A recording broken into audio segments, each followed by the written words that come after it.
If you lined up all the blood vessels in your body, they'd be 95,000 kilometers long. And every day, they carry the equivalent of over 7,500 liters of blood, though that's actually the same 4 or 5 liters recycled over and over, delivering oxygen and precious nutrients like glucose and amino acids to the body's tissues. All that blood exerts a force on the muscular walls of the blood vessels. That force is called blood pressure, and it rises and falls with the phases of the heartbeat. It's highest during systole, when the heart contracts to force blood through the arteries. This is your systolic blood pressure.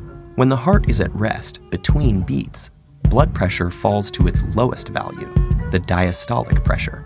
A typical healthy individual produces a systolic pressure between 90 and 120 millimeters of mercury, and diastolic pressure between 60 and 80. Taken together, a normal reading is a bit less than 120/80. The blood traverses the landscape of the body through the pipes of the circulatory system. In any plumbing system, several things can increase the force on the walls of the pipes: the properties of the fluid, extra fluid, or narrower pipes. So if the blood thickens, a higher pressure is needed to push it, so the heart will pump harder. A high salt diet will lead to a similar result. The salt promotes water retention, and the extra fluid increases the blood volume and blood pressure.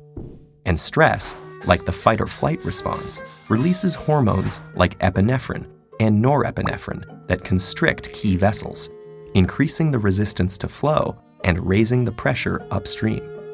Blood vessels can usually handle these fluctuations easily. Elastic fibers embedded in their walls make them resilient. But if your blood pressure regularly rises above about 140/90, what we call hypertension, and stays there, it can cause serious problems. That's because the extra strain on the arterial wall can produce small tears.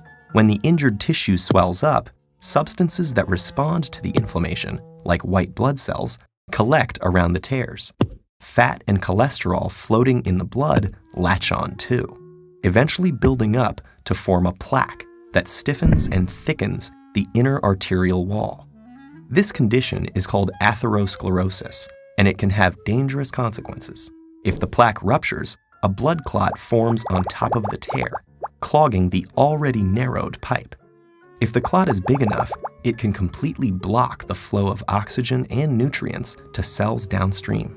In vessels that feed the heart, that will cause a heart attack when oxygen-deprived cardiac muscle cells start to die. If the clot cuts off blood flow to the brain, it causes a stroke.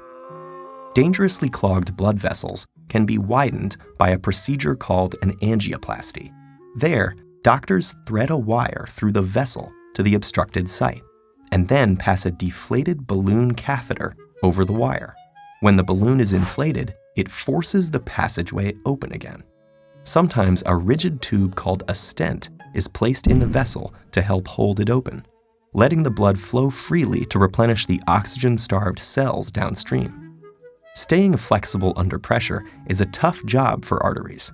The fluid they pump is composed of substances that can get sticky and clog them.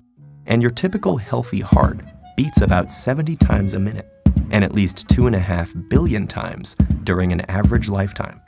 That may sound like an insurmountable amount of pressure, but don't worry, your arteries are well suited for the challenge.